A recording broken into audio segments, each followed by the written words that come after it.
Hey everyone, thank you so much for joining. I'm going to give it another minute or two just to let some stragglers and then we'll hop right in.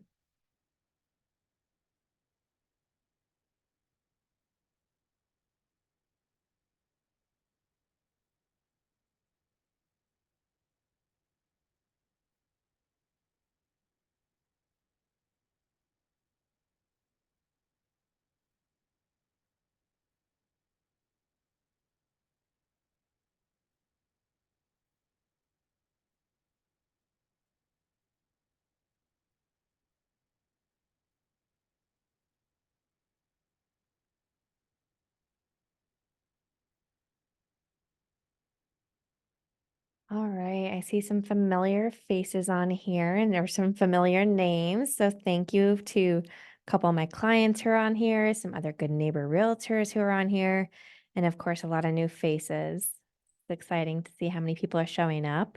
It's going to be a pretty busy webinar. I'm going to actually go ahead and just get started to thank everybody who is here on time. So, to introduce myself, my name is Hannah Taylor. I am an agent here at Good Neighbor Realty. We're a brokerage that services short-term rental properties, mid-term rentals, long-term rentals. So we help buy and sell. Our agency specializes in helping investors. So if you are looking to invest in any type of property, whether it be short-term rental, mid-term, long-term, etc., we are here for you. So, I would say that we consider ourselves also business consultants, right? We are here to help you set up your investment property like a business. So I'm not just an agent that can buy or sell a house for you. I'm going to help consult you all along in every stage of the purchase of the property. So I'll speak a little bit more about what Good Neighbor has to offer if you do choose to work with us, if you're looking to buy or sell in the back end. But I'd assume the majority of the people here are here because they want to learn how to underwrite short-term rental properties to help grow their portfolio. So if this is something that you're interested in doing and you have questions, I do encourage you speak up in the crowd. There might be questions coming from the audience. So if you can type them in the chat room, I'll try to manage that. But also feel free to unmute yourself if you can and ask a question. But I've also provided my Calendly link in the chat. So if you'd like, please go in and book a call with me. If it's you have a question about an existing property, you're looking to expand your portfolio and you have additional questions, I'm here to help out in any way. So just grab some time on my calendar. We can absolutely connect after this. I would love to hear more about what your goals are and how I might be able to help out. So, um, I think the most important thing, obviously, today we're going to dive into how to underwrite a short-term rental property for profitability. It is a very complex formula, and there's a lot of things that go into it. So I want to spend the first 10 or so minutes just talking about different things about the property, about the location that all goes into that underwriting consideration. And so while some of this might be repeat, if you guys have attended any Good Neighbor Realty events or our webinars in the past, I think it's all relevant and important for us to acknowledge because it does all play a part in how well the property is going to perform. And if you're from out of state, I'm sorry, this presentation is going to be mostly about Colorado. A lot of the concepts will still apply, but just wanted you to know we're going to be deep diving into the Colorado market. So first and foremost, why are we interested in short-term rental investing, right? I think the biggest thing to notice is that there is higher cash flow in short-term rentals as opposed to a mid-term rental, long-term rental, or even multifamily. You're getting in a higher profitability for the same expense put in. So the cash flow looks really attractive to a lot of investors. Next, a lower risk of eviction. You have a guest checking in, you know exactly when they're going to check out. It's usually a stay that's an average of 7 days or less. And so you don't have to worry about people squatting on your property. You don't have to worry about somebody staying in your property for months and not paying rent and you going through an expensive eviction process. So that is highly attractive to a lot of investors. Next, the property is perfectly maintained. You're having a cleaner go in there once, twice a week, who's a professional cleaner who's going to make sure that everything in the property is being well maintained and well cleaned. They're going to let you know as well if there are any challenges with the property, if anything's been broken. And so you'll be able to address that immediately rather than having some sort of break like a leaky pipe end up as being a a flood down the line or a mold problem down the line. You're going to be addressing things immediately. So it really helps with the property CapEx budget. And then last, you're paid at check-in.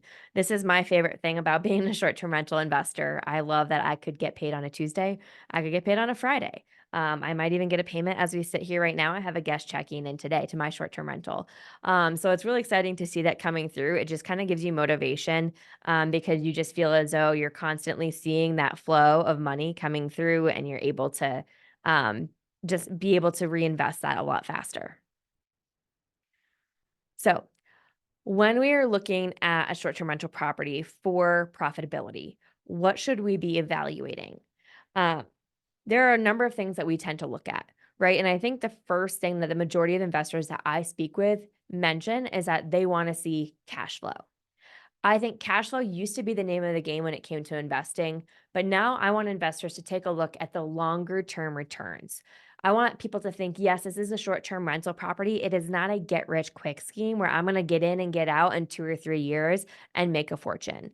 This is still real estate investing, right? And in theory, you lose on a real estate investment when you sell that property. So let's take a look at the 1, 5, 10 year outlook of the investability of that property. Let's not just take a look at cash flow because, as we all know, interest rates are not great, although they are down into the 6% range, or six is, I guess, high sixes right now. But with these high interest rates, it makes it really hard to cash flow. So how can you still create a highly profitable rental property if you're not banking on cash flow? Well, let's consider your tax deductions, right? Let's also consider appreciation. Historically, the national average is 4% appreciation annually. Now, of course, we've seen the past couple of years, we haven't seen appreciation that high, but before that, it was skyrocketing. So over time, expect 4%, right? So that's something we're going to factor into our pro forma when I show you guys that pro forma a little bit later. Next is the mortgage paydown. Let's not forget that if you have a short-term rental property and your mortgage is entirely being paid by the short-term renters that live there, they're also contributing to your mortgage and to that paydown of that principal balance that you own. And so that is money in your pocket that we need to take into consideration. And then lastly, cost segregation and bonus depreciation tax benefits. This is a tremendous tax benefit that's available only to short-term rental investors or real estate professionals.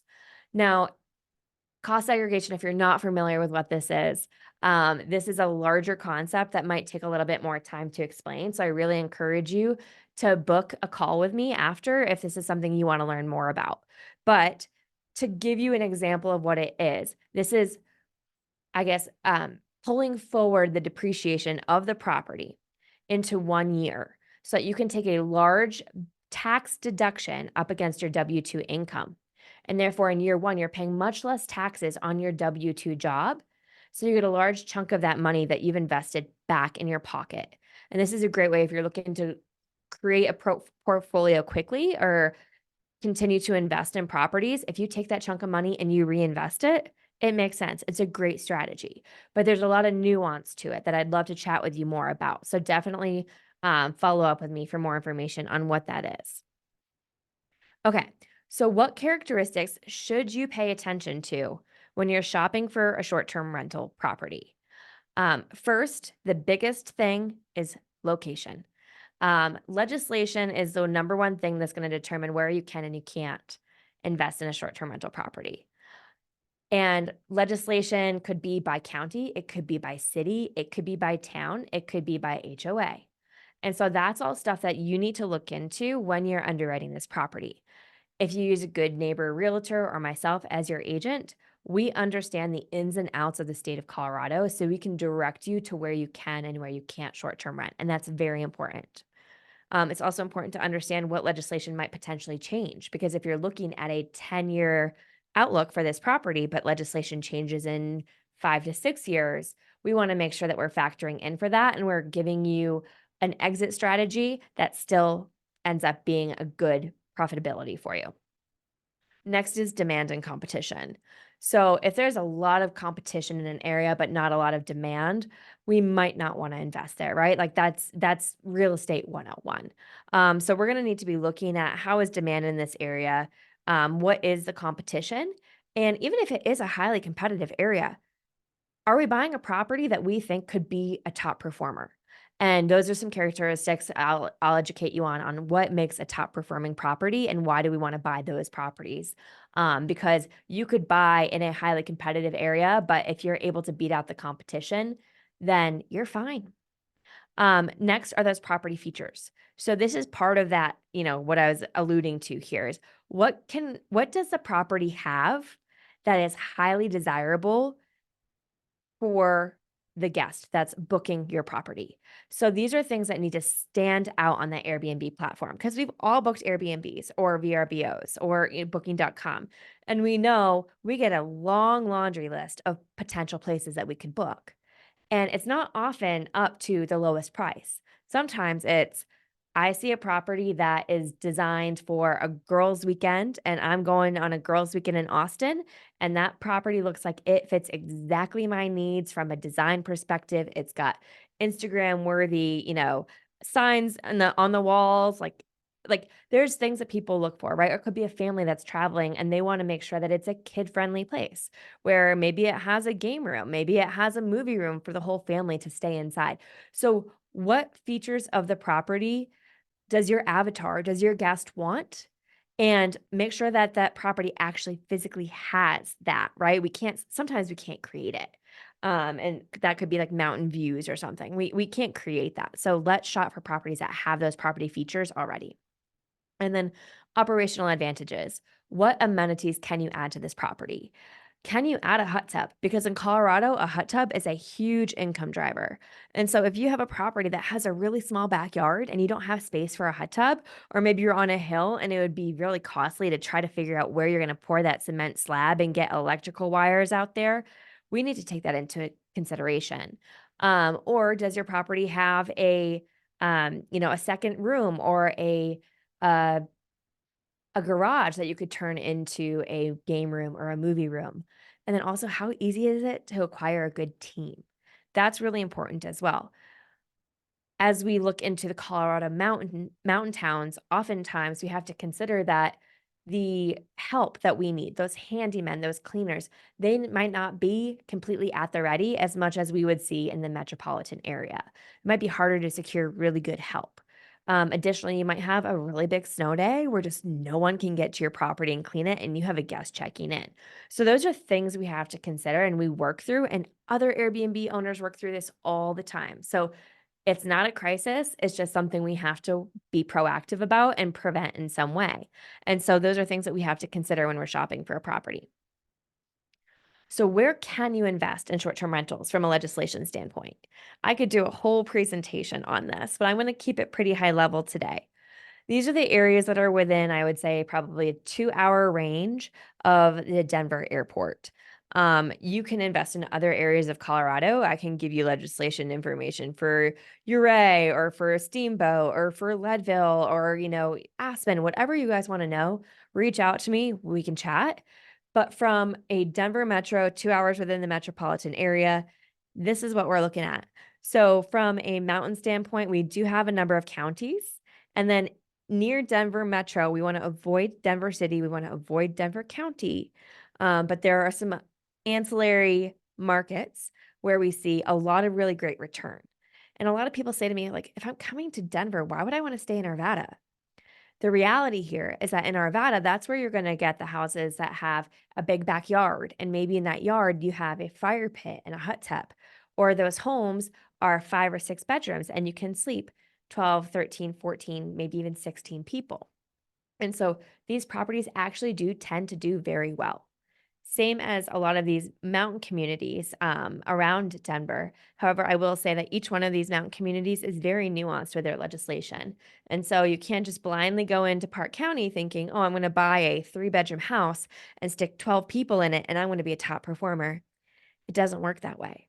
So once again, just make sure that whenever you do go into a market, you thoroughly understand the legislation so that you can underwrite the property appropriately.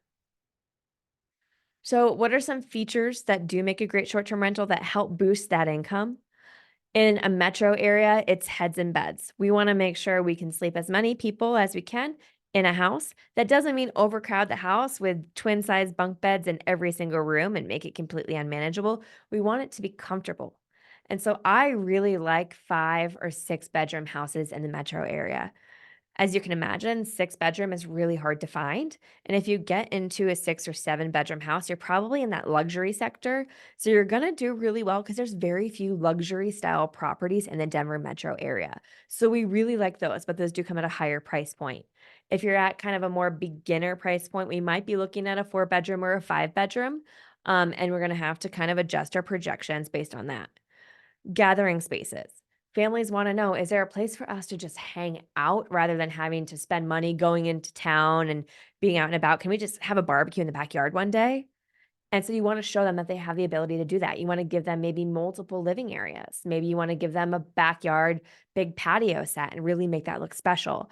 That outdoor space is really important to a lot of people. Denver has 300 days of sunshine. They want to be outside. In the foothills, seclusion is great. It's not completely necessary, but it does really well. Views. People love anything with a mountain view. They want to sit on the deck and drink a cup of coffee and look at the mountains. So if you can find those, they often come priced at a premium, but they're great. The next thing is septic size. It's really important in specific counties to be checking how big that septic tank is. Because as I mentioned, especially in Park County, the occupancy in your home is based on and it's directly correlated to the size of your septic tank. So, for example, if you have a 3 bedroom septic tank, you can sleep 2 people per bedroom in Park County. Now, you might find a 4 bedroom house, but they have one room is non-conforming. You only have a 3 bedroom septic. So you could be going forward thinking, oh, I'm going to underwrite this property to sleep 8 people. But realistically, you can only sleep 6 from a legislation standpoint. So it's really important you understand that. And then architectural style. People love A-frames. People love domes. People love the properties that just look a little funky and unique because people don't want to stay in Airbnbs that look like their house. So if you're in the mountains, can you find a log cabin? Can you find a house that has sweeping tall ceilings with floor to ceiling glass windows? What would you think is highly desirable in a mountain property? And find that in the mountains. And then last, ski towns. If you're looking in ski towns, bedroom count, once again, heads and beds really, really matter. A lot of the times in ski towns, you can find 1 or 2 bedroom condos, but those aren't necessarily going to cash flow because there's hundreds and maybe even thousands of 1 or 2 bedroom condos in the area. You're really not standing out against the crowd. So what really stands out are those single family homes. So if you are considering a mountain or a ski town, I would say please make sure you're budgeting in at least 1.5 million, if not 2 million per purchase price. But it's going to do really well because there's not a lot of luxury single family homes that can be rented. So keep that in mind. And obviously proximity to resort does matter. So what operational strategies can help elevate your listing for maximum profitability? We've talked about a lot of these things already, but once again, heads and beds. How many people can you gather in that house comfortably? Second, what amenities can you add to that property? Can you add that hot tub? Can you add the game room, the movie room, maybe even a sauna? Check out what the local competition is doing from an amenity standpoint and match it or do better than them. Photography. This is critical and it's very inexpensive. If you do not have a professional photographer, you will not look good against a competition that has professional photographer and professional design. Photography is, or as you know, photos are the thing that catches somebody's eye when they're shopping for a home or they're shopping for a rental. And so if your photos are substandard or they're taken by your iPhone or they're taken by a photographer who just really didn't have the skill, spend $1,000 and hire a professional to do some lifetime photo shoots, maybe some drone photography, get some really great footage of your property to put up there because that's what's doing the selling. People aren't getting as far as reading your description of the property if they don't like your photos. It's the photos number one always. What's behind those photos is good design. And so we coach all of our clients to professionally design their property. That means hiring a designer to design and install your furniture. And yes, this is an expense, but I will guarantee you, you will be so happy that you did because that designer will elevate your income by tens of thousands of dollars each year. They will pay for themselves year after year after year. So putting a little bit more money up front to that property is going to make you a lot more money on the back end. I like to say, like, buy once, cry once when it comes to an Airbnb. It's going to be expensive to set it up, but you are going to be so thankful you set it up the right way with the right good quality furniture, because your designer knows what furniture is going to stay together after 5 years of wear and tear, rather than having to replace your furniture after year two. And she's going to know what designs are in, what designs are getting booked, what's trending right now. And she's going to hook it up for you. So definitely budget in for design and photography. And I'll show you how to budget in for that as we go through. And then last, management. How are you personally managing your property? Are you using dynamic pricing? Do you understand what your booking window is? And are you checking your dynamic pricing platform within your booking window? What I mean by that is if guests typically book your property 30 days in advance and you're going into your dynamic pricing platform and you have vacancy in the next 30 days. Well, that means you're behind the booking, I guess, season. And what you need to do is you need to maybe go in and drop your prices so that you get bookings on those days where you're available. I just did that for March. I had a good March, but for some reason I had this weekend open. And I was like, yeah, it's a weekend after St. Patty's Day, but it is March. I think it's March Madness. I don't know. I don't do sport ball. So I think it's March Madness. Um, but I was like, I should be booked. And I'm not. And so I went in a couple days ago, I lowered the prices and I immediately got a booking. Now, some might say, I don't want to lower my prices. But for me, that $1,500 booking is a heck of a lot better than having my property sit vacant. And so I'm okay with lowering my prices in order to get people in there, especially in the slow season. So know your seasons and price accordingly. Other things you can do is just making sure you are responding to reviews and making sure you get those 5-star reviews. Those are critical. Adjusting your minimum stay based on, what type of season it is. If it's summer season and you know you're going to be cranking busy, don't have your minimum night stay of 2. Maybe crank it up to 3 or 4 so you get longer bookings. And house rules. Airbnb wants it so that you do automatic booking, you do flexible cancellation, you don't have a lot of rules. So take that into consideration. And if you're not performing well, maybe you need to be a little bit more relaxed on your rules so that Airbnb puts you up a little bit higher in their algorithm. All right, I've done a lot of talking. I'm going to get into how to underwrite the pro forma, but first I want to just see if I have any way to see the chat room, see if anybody's asked questions.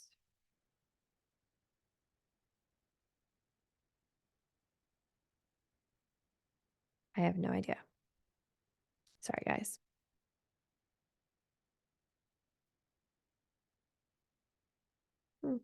Okay. Well, we are going to get into, let me pause the share and see if that helps.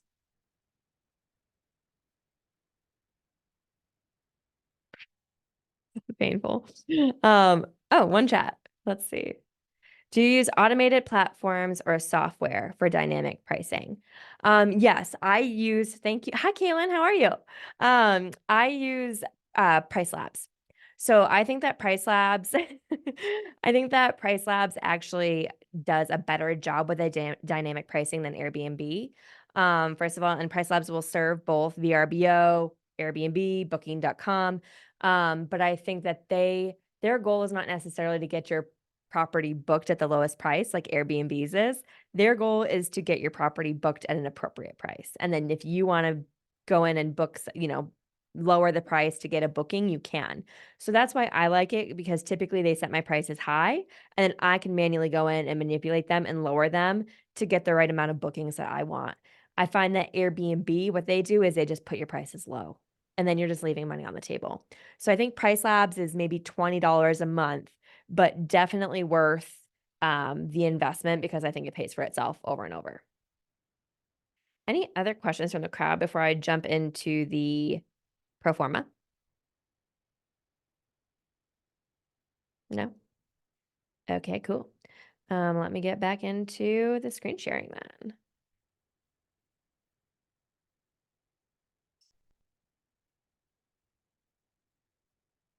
Okay, sorry, I can't really see. There's a lot of things like up on my screen that are kind of blocking everything, so I can't see as much. So sorry if I'm clicking around for a bit. Let me just open up here. This is my Calendly. All right.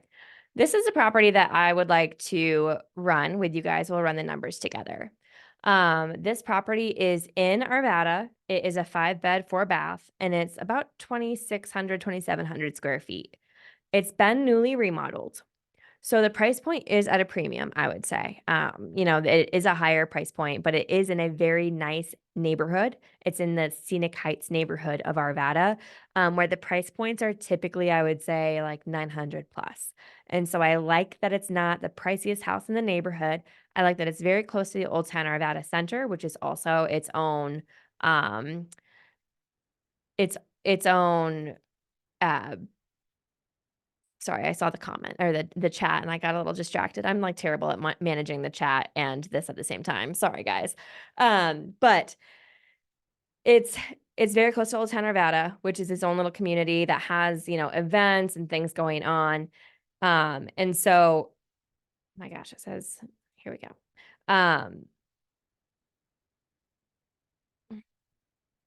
So sorry. It's like, okay, there we go. Now I'm screen sharing. So this is a property in Arvada, and I'll show you guys why I also like it from a visual standpoint. In Arvada, we find a lot of these ranch homes. And so what they've done is they've really made the outside look well updated and beautiful. The landscaping looks really pristine as well. And then as we go through the house, you'll see that it has a lot of really great unique features. So fireplaces are very photogenic. We love to see those. We also love to see nice open kitchens, open concept. One area of my Airbnbs that I don't spend a lot of time designing, but I really hope that they look good are the kitchen and the bathrooms, right? Because I want to put my furniture into my design efforts into the living rooms and the bedrooms. And I would hope that my kitchen and my bathrooms look good so that people are like, oh, wow, the whole house looks great. So one thing I really liked about this property, as you can see, the bedrooms are just fine and they've got laminate vinyl plank flooring. So that's really durable flooring. It's going to last a long time. But the bathrooms are gorgeous as well. And so I'm like, that's great because that elevates my listing right there. And I didn't have to put a dollar into that. So it's well worth almost paying a premium for this property because you aren't going to have any trouble when it comes to having to do any renovations for the next 10, 15 years. The other thing I liked is this big basement that has its own little bar over there, little kitchenette, if you will. Because then you can really create a bar area. You can create a fun game room. It has a garage. You can create a movie room in the basement if you want, game room in the garage, whatever your heart desires. So I just saw a lot of potential with this property. And then in addition, the basements have egress windows, which is just a general safety thing. Plus, the backyard, they've already got this gorgeous pergola. So I could see an easy way that you could affordably design this to make it look high end. I also liked that it had a big concrete patio. It looks like this concrete has recently been poured. So that will make it really easy for somebody to just put a hot tub on there and just hook up the electrical. You won't have to do additional work to get that hot tub in the back. And so this property looked great to me. Now, typically when I'm looking in Arvada, I would love to see my clients stay within a price point of, I would say 600 to 800. But because this property is so elevated, I think that this could potentially be more of a luxury style listing.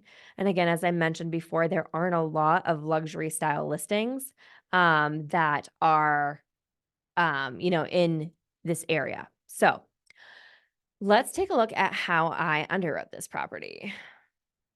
Hold on. This here is the Good Neighbor pro forma, and I'm sure a lot of investors have their own versions of this, but I'll walk you through essentially how ours operates and how I input the values. Again, this is something if you're working with me as your agent, I do this for you. I run these numbers for you, and I also teach you how to do it because if you like to be hands-on, I know you're going to want to try.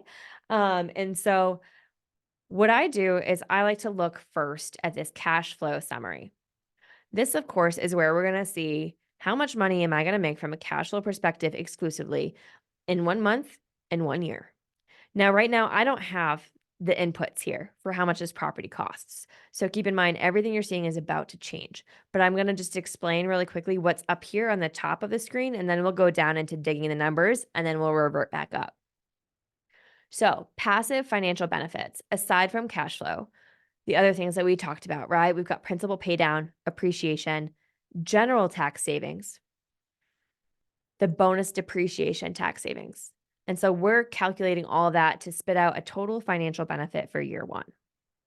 Then we continue that data and we take a look at what the 5-year cumulative financial benefit is and what that 10-year cumulative financial benefit is. So this is a great way to get that long-term outlook of the property, just so that you can really evaluate, is this going to work for me? And I'll be honest, I have people buying properties that do not cash flow all the time. And I'm going to show you an example at the end of this where it still makes financial sense for somebody to buy a property that does not break even, because of this 10-year cumulative analysis. So, as we look into the underwriting of the property, on the left here, we see acquisition and mortgage expenses, and these are your startup costs. So, we are calculating essentially what your total cash invested is once we input all of these data fields. So, knowing that the property price point is $850,000, I'm going to put that up here. Obviously, in certain market conditions, it's possible that you might be able to get the property at a lower price point than the asking price. But for the sake of just underwriting this at face value, let's go ahead and put in 850. Now, depending on how you are paying for the down payment of this property, there are some people that house hack, right? And they're able to put down 3 to 5% on a property, which is great. There are some people who are buying this as a second home because they want to use it as a second home. They live more than 50 miles away. That's great too. That'll be about 10 to 15% down. Then others who are buying it as an investment property, which will likely be between 20 to 25% down. And so, for the sake of today, I'm going to do 20% down. Keep in mind, the more that you put down, the lower your interest rate is going to be. And so, your lender can work with you to help evaluate, should I put 20% down or should I put 25% down? How does that change my monthly mortgage payment and my cash flow? And if you do not have a lender and you'd like one, let me know. I can absolutely get some referrals out to you guys. I'd love if you follow up via email and I can send referrals over that are investor friendly. So as we take a look, today's interest rates kind of are hovering around, I think, 6.86%. So I'm going to say 7%, just knowing that there's going to be some variability depending on credit score, et cetera. But that's actually pretty decent for what we've been seeing from investment loan rates recently. Your escrow payment. Escrow is both your taxes and your insurance, and we're going to divide that by 12. Right now, I don't have taxes input, so I'm going to go back to the listing, and I'm going to find out what the taxes are on this property and input them. Oops. So let's go back to the main screen, and normally I'd pull this from the MLS, but since I'm doing this as if I were you guys who don't have access to the MLS, I'm just going to show you it's right on Zillow down here, property taxes. So your property taxes probably will go up once this property sells because it is selling at a much higher price point than it probably has in the past. But for the sake of today, let's just put in there 2,572. So then we've got your insurance. Single family home in Arvada, 5-bed, 4-bath, 2,700 square feet. This is an estimate. It really, really does depend. There's a wide range, but we're going to put in 2,750. We're not paying PMI on this property because we put 20% down. But if we were putting less than 20% down, this would calculate, let's say we're doing this as a primary residence, this will calculate your PMI for us. And again, this is a very complex algorithm. There's a lot of factors to it. Everything in here is an estimate. So just keep that in mind. I'm going to change this back to 20. So estimated closing costs, this could be anywhere between 1 to 3% of the purchase price. For the sake of showing you guys what we're working with today, we're putting in 1.5%. So we're saying it's going to cost you about $12,000, maybe $13,000 to close on this house. So all in all, Tyler had asked, how are you estimating annual insurance? That's just anecdotally from what our clients have received for similar properties in the area. There's really no algorithm for that. So that kind of just comes from knowledge. So when you do, if you are shopping for a property, you can always ask your agent, what are you typically seeing for insurance on this? Or you can absolutely reach out to any of your own insurance brokers and get an estimate. I did see the question about photographers and designers that we can recommend. Absolutely. Vanessa and Tyler follow up with me, and I can send out some referral links for you to those.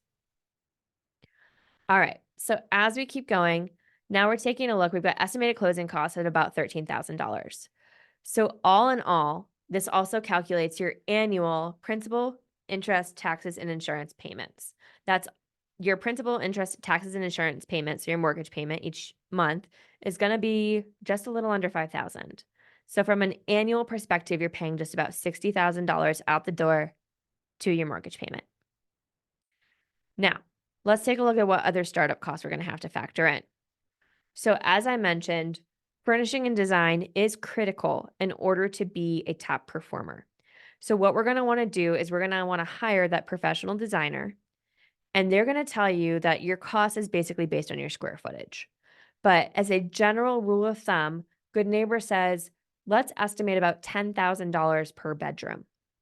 And so, this is a 5-bedroom house. So, let's estimate about $50,000 in furnishing and design.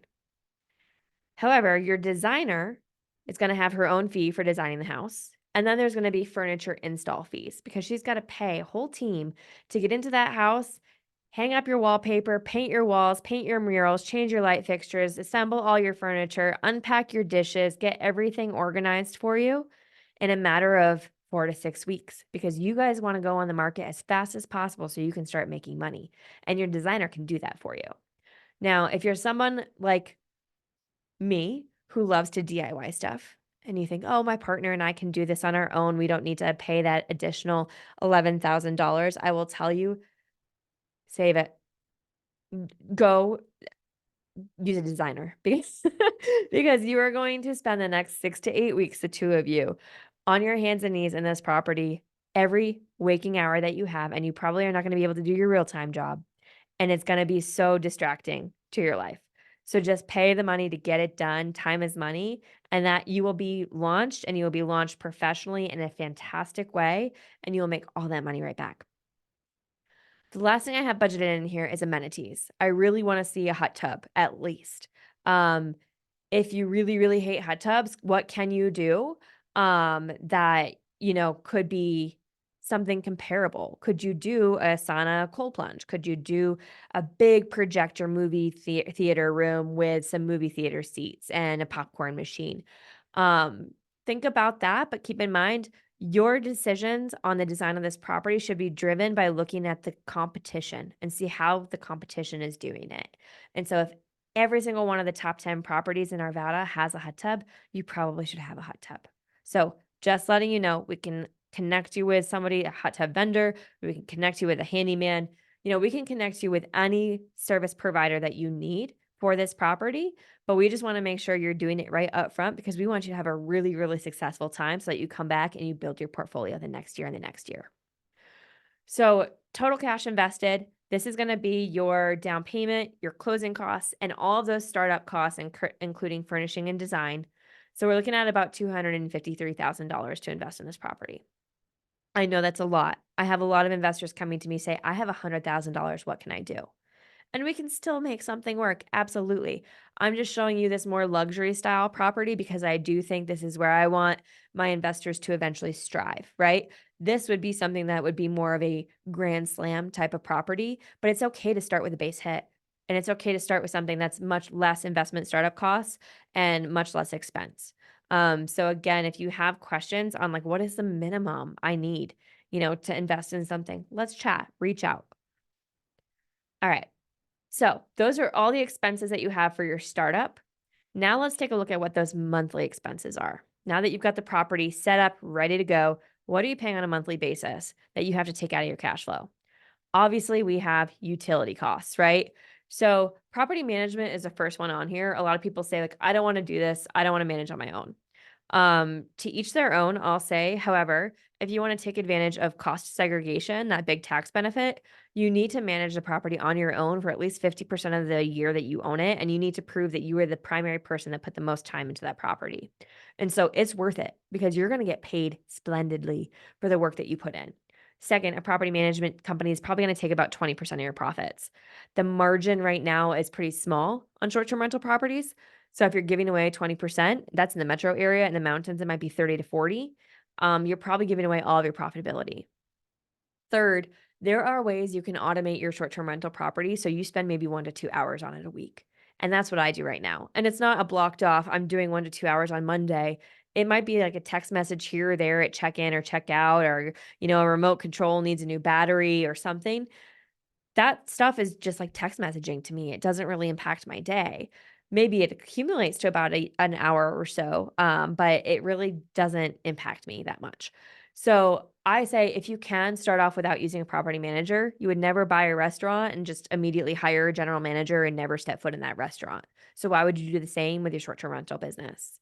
But if you are someone who's a little bit more experienced, maybe have more money cash down so you can afford that property management company, let me know. I've got some great property management referrals as well. This property does not have an HOA, so we've got $0 there. Gas and electric.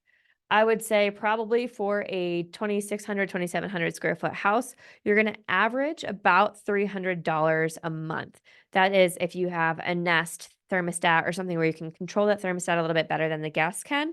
That's probably where you're going to average. If you let it be a free for all with a thermostat, you're really subjecting yourself to maybe a $400 a month average. But this is where I think you probably will even out. Cable and internet. I have internet at my house for I think $65, but we just kind of over project here. If are someone who wants to go all out with the full package for your guests, go for it. We've budgeted it in. Water, sewer, or well or septic, depending on where you're located and what you have as an amenity. This house is on city water, city sewer. So we've got about $75 a month here for an expense for that. Next, we've got snow removal. In Denver Metro, if you guys live here, you know that it says shovel snow twice last year, and the year before, not once. So this is money that you might not have to spend. But again, I just like to over project, so that way you feel confident that you aren't going to be in the dark. Pest control. At some point, you are going to get an infestation of some sort of bug that you did not know was even local to Colorado, or you are going to get mice, or there's going to be a squirrel in your attic. So I just say get ahead of it. Spend $40 a month on pest control. Sometimes it's not even $40 a month because during the winter time, you only need them to come about once every 2 months. But it's worth it because you don't want that guest to be like, there's a mouse in the house, because now you've got a much more expensive problem. Hot tub maintenance. You want to hire someone to put chemicals in your hot tub weekly, and to drain and clean if necessary. So we average about $250 a month for that as well. And then property management services. These are how I automate all of my short-term rental bookings, messaging, pricing, etc. I use Hospitable as my property management service. That's about, I think, $40 a month. Again, I use Price Labs. Price Labs is about $20 a month. And I use Turno so that my calendar syncs to my cleaner, and my cleaner sees when cleans are. She goes in, she cleans the house, she checks out, Turno pays her. So I never forget to pay her an invoice. It keeps her very happy, and she does an amazing job for me. So that entire software stack is about $75 a month. It is well worth it. And that's how I can avoid paying 20% to a property manager, is I pay these softwares and they help me out tremendously. So those are all your monthly expenses. Now we do calculate them here just for the sake, because we had annual above, we want to show you annual below as well. So on utilities and your HOA, if you had one, you're spending about $11,000 a year. Your annual booking platform fee, this number is going to change because this is a formula based on what income we input into this spreadsheet. So this is about like 3% for Airbnb. So that will show you how much you're going to pay out to Airbnb as well for an annual total of your expenses. I'm going to pause because I know I just went through all the expenses here and see if I can find the chat again. See if anybody has questions. So hold on. I think I made it go away. This is driving me crazy. I don't know why it keeps just like disappearing on me, so I can't just easily pull it up. Mm-mm-mm-mm. Sorry, guys. Again, technology is not my strength. Hey Hannah, can I ask a Yeah. question? Yeah. Does Good Neighbor Realty have a physical office in Denver to go to? Yes, I'm actually here right now. So we're located in South Sloan's Lake. Okay, Yeah. thank you. Of course. Yeah. I host a lot of meetings with clients here too, so it's a great place to be. Okay. I see chats. Where do you factor in lodging taxes? So typically Airbnb will take those lodging taxes, like if like City of Wheat Ridge, for example, has a tax, I think it's like 4.5%. If I'm wrong, someone correct me or don't. It's okay. Uh, but Airbnb pays them directly.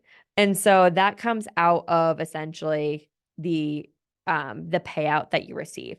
So we don't have it factored in here because not all communities have those lodging taxes. So I would recommend if you are shopping in, for example, Wheat Ridge, that we make sure that we add that to your pro forma so you can ensure that that's taken out. Okay. And then Kate's question, since Airbnb is taking away listing the cleaning fees, how do you think this will impact how to price the property? I have not heard that. Kate, do you want to jump in and let me know what you mean? I haven't heard that Airbnb is removing cleaning fees. I know that it's an option for hosts that hosts can advertise their property without a cleaning fee. But you do not, it's not required.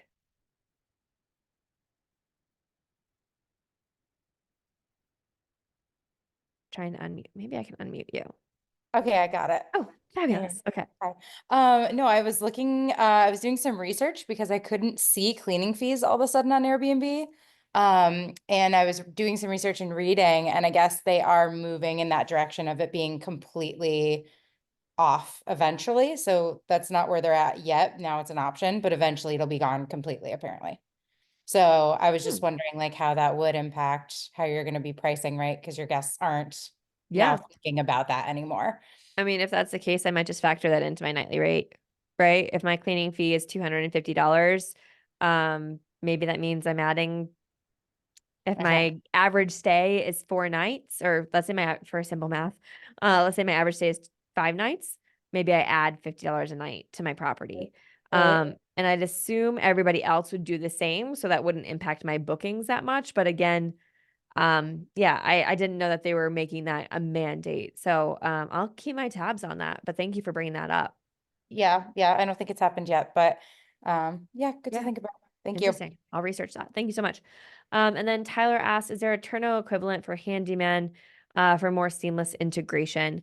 No, and the reason being, Tyler, is because usually if you need a handyman, um, like if you need a fix, you're probably going to reach out to your handyman directly rather than like go into the app and schedule something with them. And so I just reach out to my handyman directly. Um, if that makes sense. If there's stuff like with routine maintenance, I'm not, I mean, maybe you could schedule it through Turno and they could just like sign up on Turno as a cleaner and you could just add it as a routine maintenance thing. Then they could just get a calendar invite for it. But I haven't seen anything like that for handyman or a need for anything like that for a handyman. Cool. All right. So those are expenses. And thank you guys as I painfully tried to figure out how to get my chat and my screen like good for myself so I could see everything. I need multiple screens when I do things like this. Okay. So projections. This is important. Um, I and Good Neighbor, we use AirDNA. We also use profit maps to understand how much profitability a property can bring. So AirDNA is a paid program, a paid service. Probably a lot of you have heard of it. I'm gonna go ahead and mute that. It's a paid for service that we actually provide all of our clients if you sign up to use us as your agent. So it's really handy. So let me open it up and I'm going to show you guys how I underwrite properties in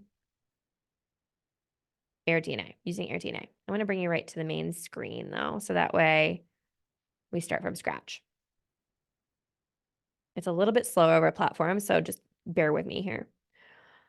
Okay.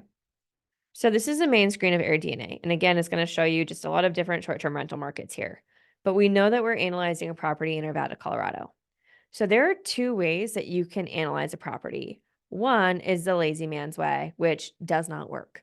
And that would be if you were to just put the address up here in this search bar and hit search. Because AirDNA is not going to know that you're using professional designers, you're adding amenities, you're going to use dynamic pricing, you're going to manage this like a professional. They think you're just going to be the average Airbnb host and you're going to be in that 50th percentile. And so that income is going to look pretty sad. And so what I like to do is I like to go into the specific market and look at all the competition in the area and then evaluate what does the competition look like and what do I think I'm going to look like and compare and contrast. So with that, we go into the Arvada submarket. The way to find that often, so if I were to just type in Arvada up here,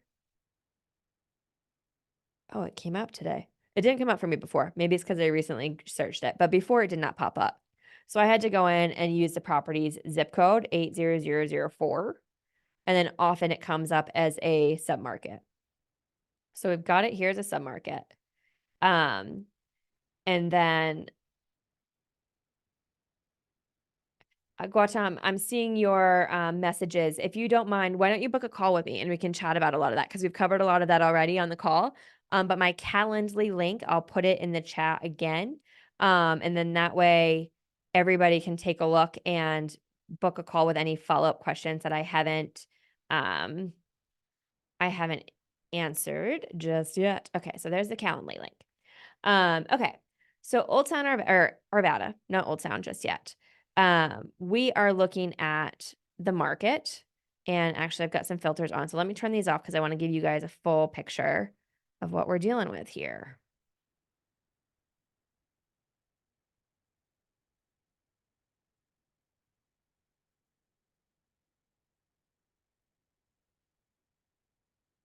Okay. So I've got the Arvada market here. The first thing it's going to show you is actually this submarket performance tab. And so if you look to the right, you're going to see all of the Airbnbs in Arvada, Colorado. There are actually 949. So there's quite a lot, right? But we know might be a unique style property because we're 5 beds, 4 baths. And we don't know how many out of those 949 just yet are 5 bed, 4 bath, but we will absolutely find out. Then on this main page, it's just going to give you general averages of the market, like annual revenue, occupancy rate, just a lot of data. And sometimes like this isn't necessarily applicable because if you're going to be a 5 bed and they're giving you data that's an average with 2 and 3 beds mixed in, this is just a little much, right? But I do think it's really good to be aware of everything here because here we're taking a look, okay, what amenities do listings have? And only 18% have a hot tub. So if you can put a hot tub in your listing, you're well ahead of 82% of the properties in Arvada. So that's why I say amenities are very, very important. It also gives you that booking lead time that I was talking about before. So you can see in March, the booking lead time is 27 days. In July, it's 53 days. So if you're approaching July, you're 53 days before July, and you don't have a calendar that looks booked, maybe you should consider making some price adjustments. So when we go up back to the top, I like to go into the 949 short-term rental listings. And when we're here, it's going to, I have it sorted by revenue. You can sort it by who's got the most reviews, who's got the highest occupancy, who's got the highest daily rate. But to me, occupancy and daily rate don't really mean that much. What matters is revenue. Because any individual owner can say, I'd rather have it low occupied, but have a high daily rate. Or I'd rather, like me, I'd rather have my place booked. I want a higher occupancy rate. So I'm going to lower that daily rate so I get more money. And so it all comes down to the revenue, right? And so now we're taking a look at the top performing properties in Arvada, Colorado, with the top one making $240,000 a year gross. Now I want to change our filters, our search filters, so that we're getting a little bit more focused on what our actual subject property is. So we know that it's a 5 bed property. Now, some people that are shopping for, I don't know, 10, 12 people, they might look at 4 beds, they might look at 5 beds, they might look at 6 beds, as long as they can sleep 10 plus people. And so let's look at 4 to 6 bedroom properties. Bathrooms, we know not every house has 4 baths. So let's take a look at 3 to 4, maybe even 5 bathrooms. And we're going to hit apply.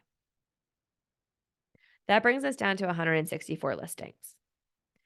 If we went even further, some of these top performing listings have a pool. I know we don't have a pool. So let's look at amenities or properties that do not have a pool. So that way we are comparing apples to apples. And we could have also clicked yes to the hot tub, but for the sake of just looking, let's see what's out there. So the first one that pops up, I would say always discount any data that shows just VRBO up here on the left. For some reason, if there's not an Airbnb logo, it always just seems really high. And so I discount anything that only has VRBO. So this one here, I actually know this property and this homeowner. This is this is a good neighbor client. As you can tell, they've used professional design. They've maximized, they've got a movie room, a fire pit, a hot tub, and they're doing really well. And so another way that you can look at this property, if you want to go even more granular, is you hit this Airbnb icon here and it will bring up their listing. So you can take a look at their calendar. You can see when they're booked. You can see more photos to see what they've done from a design perspective. But if I'm underwriting this property for you as my client, I would go ahead and I would screenshot this image right here that shows all their top 8 photos, their income, their average daily rate, and their occupancy. And I would go ahead and I would input that into the tab that says Air DNA comps. I'd do that right here. So I'll show you what that looks like. Go in. I will, oops, here we go. I'll take a snip, use my snipping tool. Boom. I know that there's an easier way to do this, but again, tech is not my strength, so please bear with me. Copy this, paste it here. And then I would also go ahead and I'm going to link to that Airbnb listing for you as my client, because I know you're going to want to do additional research and you're going to want to see what they're doing. And when you're setting up your property and you're working with your designer, you're going to want to reference back to this. And so that's what I do.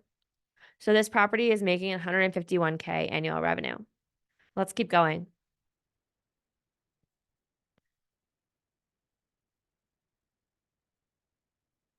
All right, as we go, boho retreat, ping pong, mini golf. So this person used mini golf as their amenity. They're only a 4-bedroom, but they sleep 11 people and they're still doing 142K annual revenue. That's pretty darn good. Let's see if we can see some. They've got beautiful bathrooms. They've got fireplaces. This is a really nicely designed house as well. So that's another great comparable, 142,000. Then as we scroll down, and bear with me, it's kind of frozen. Here we go. Okay, the next one is 2 joint houses for 6 beds. I don't necessarily think that's a comp. That's a different type of property, right? Next one is 6 bedrooms. It sleeps 16 people. That's quite a large house. I do think this property could probably sleep 16 people. This one's a 4-bed. It also sleeps 16. Looks like they've got private pickleball. They've got a lot of really cool design, really funky, and a sauna. So they're doing 120K. So you can see how the properties that are doing really well are really, really well designed. This is actually a house that I sold last year to a client. I know that this is just VRBO data, but this is just about what he is doing. Let's see. Firehouse with hot tub, cinema, barbecue. They are doing 110,000. So I'd just take in a lot of this data and I'd be paying attention to their daily rates and their occupancies, because we're going to use that back in the pro forma. So we're seeing daily rates between 370 to maybe 564. One goes all the way up to 770, but I won't use that. That seems like an outlier. So 370 to 564. And then occupancies 91, 66, 78. Oops, I just clicked. Okay. Did not mean to do that. 66, 91, 78, same data. Hold on. 59, 89. This one's at 43%, and it's probably because, as I mentioned, their daily rate is so high. So this is an example of where somebody says, I'm not lowering my prices. If people want to book my place, they'll book my place. I don't care if I have 43% occupancy. And they're still doing well, right? They're still getting 120. If they drop this, I bet you their occupancy would skyrocket, but they might still average only between 120 to 150. I think they're leaving money on the table, but that's just me. 76, 72, 68. I would expect in a metro Denver area, you're going to see an average occupancy of about like 75%. It's going to be high occupancy. So then we go back into this pro forma and we input those ranges. Now I'm just going to kind of like under project. Again, the biggest thing for me is gross revenue, making sure the gross revenue makes sense.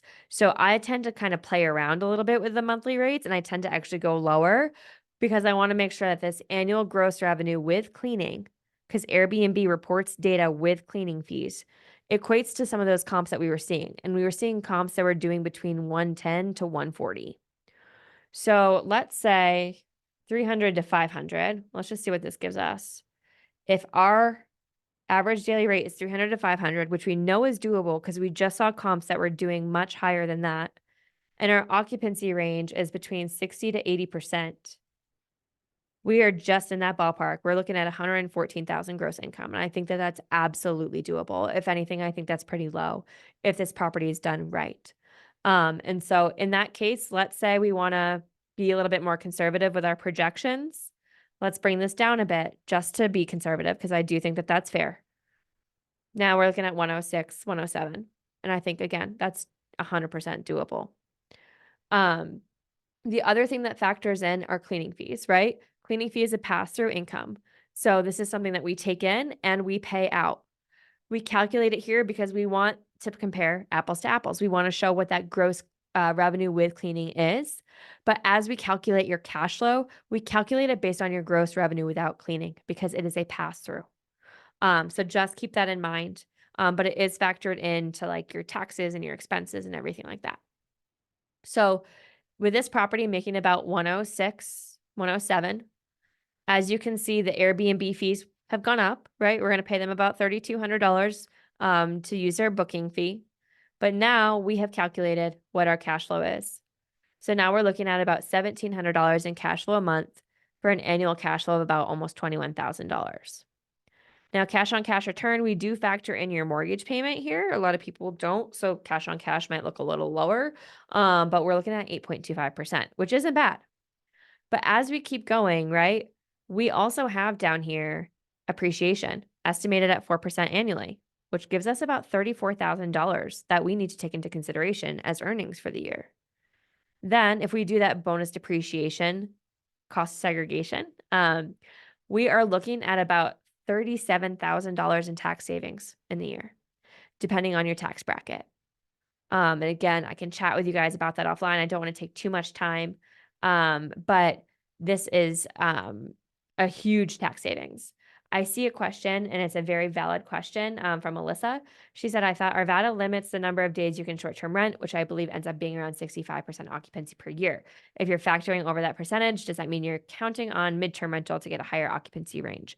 She is correct. Arvada has a rule that you can only rent it for 240 days of the year. That is self-reported. So do with that information as you will. I would say you are reporting to them how many nights you booked out at the end of the year. They don't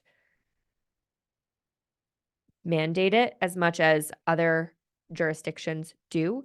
So a lot of our clients in Arvada have been willing to report in exactly what they're doing. And usually I would say if you have an open calendar at 365 days, you probably are going to land right around that 65 to 70% occupancy. So I wouldn't purposefully block off, like only leave 240 days on your calendar open, expecting that you're going to get 100% occupancy then and block off the rest of the year. I would leave 365 days open, block off as much as you can. And then if by the end of the year you need to block off some days, like maybe early December, so you still max out those holidays, I think that would be the smart way to go about it. Hope that answers your question. Okay. So as we go back up to year one summary, we are taking a look and we have got, again, that cash flow.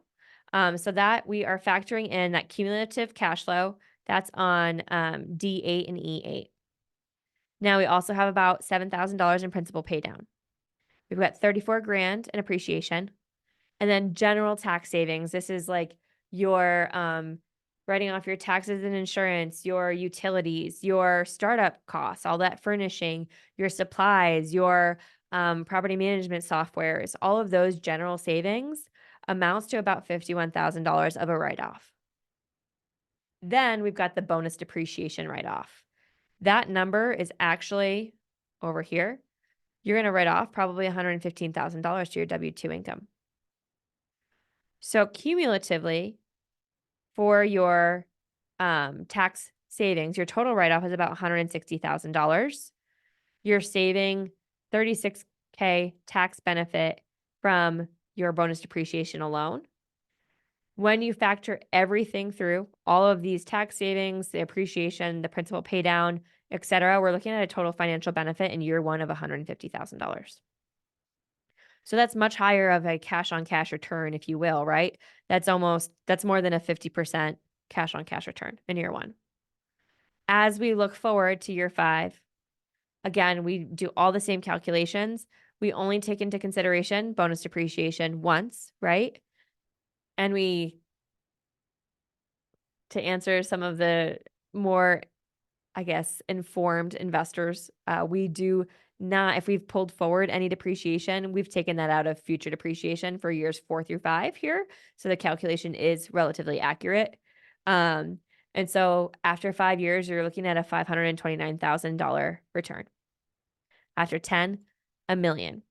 And so you've put $250,000 into this property, but in 10 years, you've 4 times that. You've quadrupled that, and you've made $1 million off of this property. So that is how we assess if this property is worth investing in or not. I would say seeing something in today's world above $1,000 a month for cash flow is really good. Again, this is all dependent on a number of things, right? If you're using a HELOC to use that $253,000, you're going to be paying interest on your HELOC. So we need to add that. If you are putting 5% down, your cash flow is going to be much lower because your principal and interest payment is much higher. So these are all things that you need to consider. Rachel had asked, are you able to share your worksheet? This is something that we give our clients as a added benefit of working with us. So Rachel, if you want to reach out to me directly, we can chat about what that might look like. But I'm not probably going to share this spreadsheet with the whole group unless I can get permission from my managing brokers. So if that's the case, then I can email everyone tomorrow and give you guys kind of the template to this. But typically we reserve this for our clients because this is part of the benefit of working with us.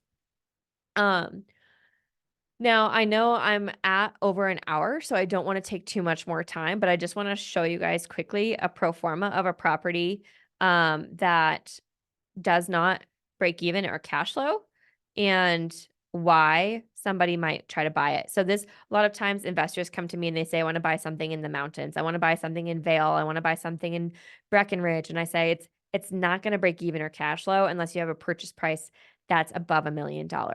And they go, well, I just want a house there for me. And like, I'm okay contributing a little bit to the mortgage.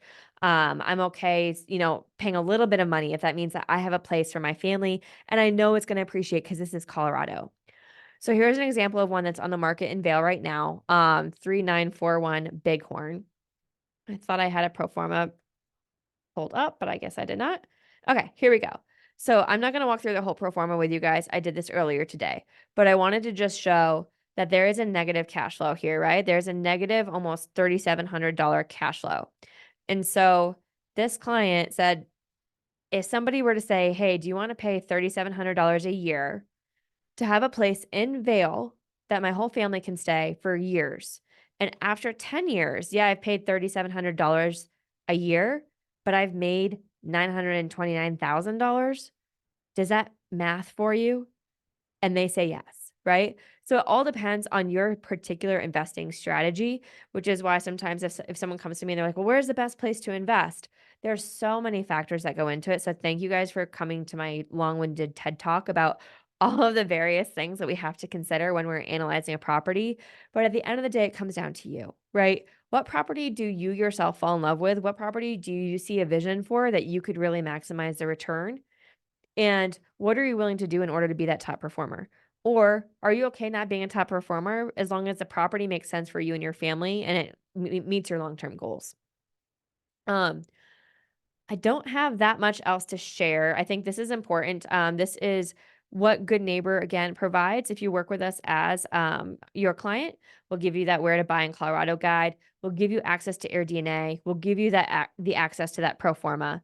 We'll give you our vendor names, our cleaners, our handyman, our plumbers, our electricians, whatever you need. We've got that, and we've got your back through everything, through setup, all the way through to when you're, managing your guests and even after. I've had people reach out 6 months after they've been operating to ask me how to help improve or to ask me a random guest question that came up and they're like, I don't know how to handle this.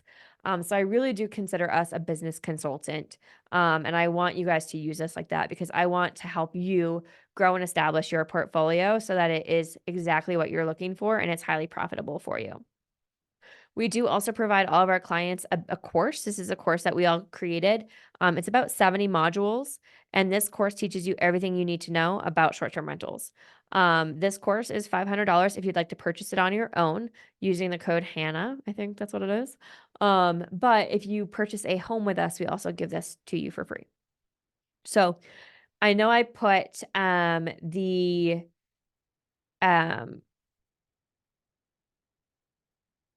I know I put my Calendly link in the chat a couple of times, but here's my contact info. If you guys are like, I'm interested, but I don't want to reach out yet, just follow me on Instagram. I put a lot of information out there.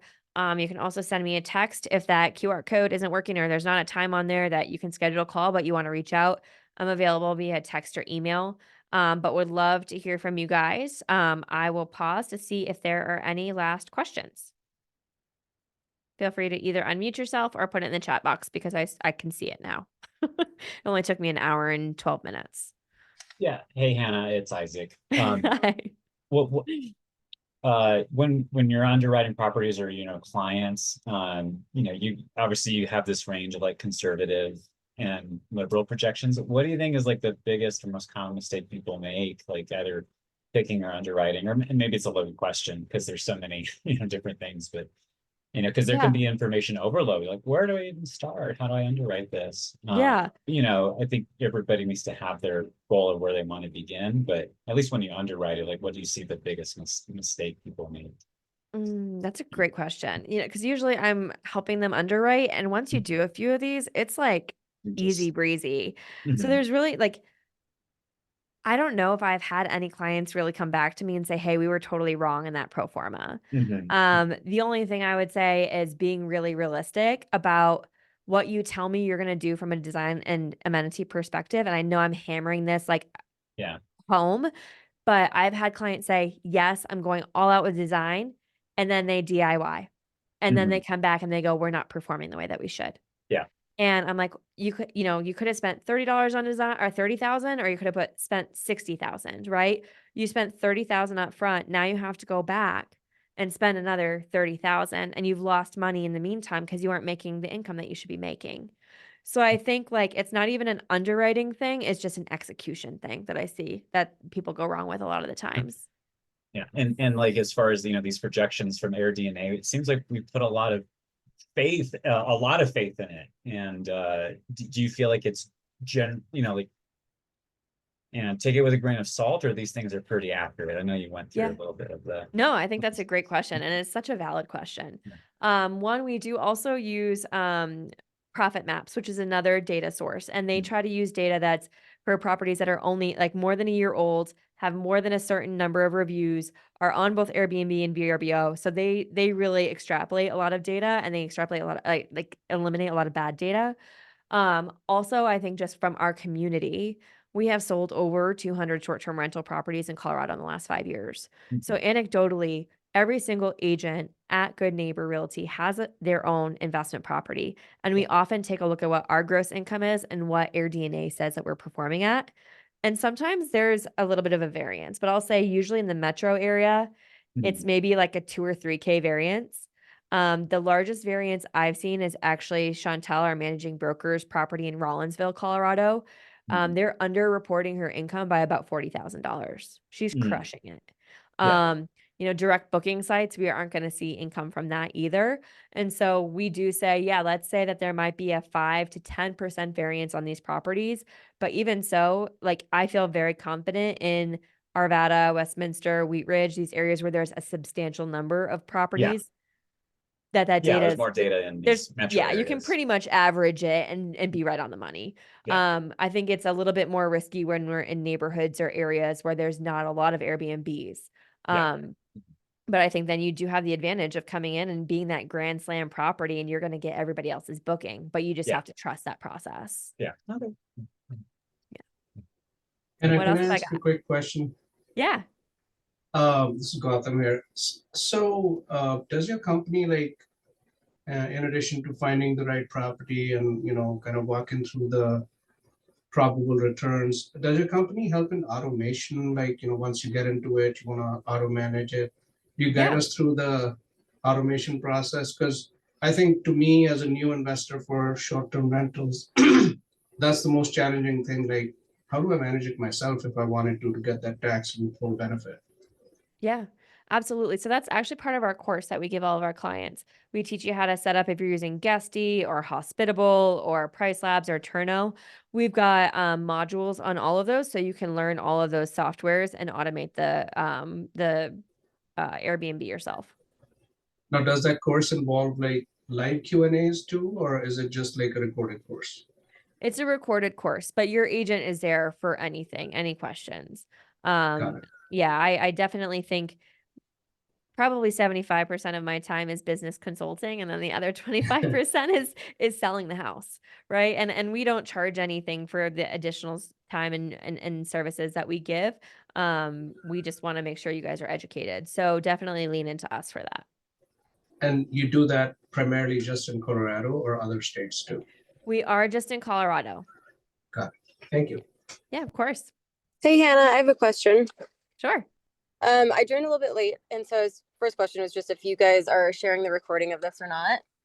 Is that something that Yes. awesome, Yep. amazing, and looking forward to going back and listening to some of the other things you talked about. The Great. second question, I'm just trying to wrap my head around, and you probably introduced yourself this way. So you guys, your company operates as a real estate agency, Brokerage. a brokerage, like Mhm. anybody else selling you a house. But do I understand correctly that you're providing additional services then to like help with their performance, so forth? I ask because I'm an architect and designer, and my business partner and I've been helping investors flip properties for many years, and so we're starting to do them on our own. And we were going to hire like a separate, I guess, financial consultant. And it sounds like you guys maybe do both of that in one. Is that the case, or can you just help me understand what you guys do in addition to just real estate sales? We are just realtors. Just realtors. We're we exclusively just do the real estate transaction. But if you did need like we have connections. So if you are looking for something specific, reach out and it's possible I could connect you with somebody, or even, if you wanted to chat with maybe Peter, our managing broker, who's done a number of flips on his own, like he might Mhm. be a good resource for you too. Yeah, or sorry, I said flips, but I meant improving to rent out for short-term rentals. Are you Oh, guys, gotcha. is your focus entirely short-term rentals or other assets too? Other assets too. So I've worked with people who have done more midterm rentals. I've sold a couple multifamilies. I've even done some creative financing, seller financing, some lease to own. So it's really whatever an investor needs. We're really well equipped to help support. It's just that short-term rental ends up being the bulk of what we do because it is probably the best for cash flow. Awesome. Okay, thank you. Yeah. Anyone else? Hey Hannah, this is Grant. This is a bit of a technical question, but for AirDNA, when you're going through there and sort of selecting your properties to use as comps, it seems like, someone will have an occupancy listed of like 80%, and then you go into Airbnb, pull up their calendar, and they're like no bookings for the next 3 months. And so Mm. do you have sort of like a baseline screening set of criteria that you use to make sure that the comps pass some sort of feasibility test? Yeah, it's really hard to say because usually they're looking retroactively, right? Not forward when they're assessing what that occupancy rate has been. And so I tend to look into what that average booking window is. And so right now, like I know March, April, those are slow seasons.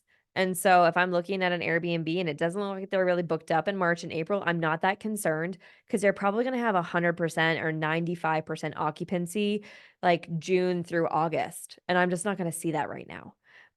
And so I again just take that occupancy with a grain of salt and just try to keep an eye on like what the average is for a number of properties rather than getting too deep into, okay, is this one piece of data the most accurate piece of data, by just using a lot of like the market statistics that I'm aware of. So, if you're in a ski resort company and you're seeing that they're not booked and it's January, February, I'm sorry, not company, a ski resort town, and it's January, February, they're not booked, that's a red flag. I'd be like, okay, what's this data doesn't seem like it's right. Did the owner block off something, and then just open it back up? Like we don't really know the story behind those occupancy rates, and there's really no way to tell. Um, but I just use, I use that average booking window and just knowledge of the more popular seasons to kind of assess. Yeah, great. Thank you so much. Of course. Anything else? Awesome. Well, I would love to chat with any of you guys, whether it be a text message or call or scheduling a booking. We will send out an email tomorrow, and that email will have the recording of this session. So if you go back, you look through, feel free to reach out with any follow-up questions. I'm happy to help. And definitely let me know if you're looking to buy or sell, and I'd love to help you guys out. Hey, Hannah, can you go back to the course details slide real quick? I'm sorry. Yeah, you bet. Thank you. This side here, Yes, thank you very much. of course. And I think if you use discount code Hannah, you can get it at 500. Otherwise, it might look like it's like 1,000 or something like that. And that price of 500, does that just apply like for tonight, or can I come back and reference this QR code at any time? You can come back and reference it anytime. And then if you do transact and use me as your agent, we refund you that $500 as well. Okay, great. Thank you so much. Yeah. Yeah. All right. Well, thank you guys all for giving me a part of your evening. I really appreciate your time. And hopefully we see you at another webinar or live event soon. Take care, guys.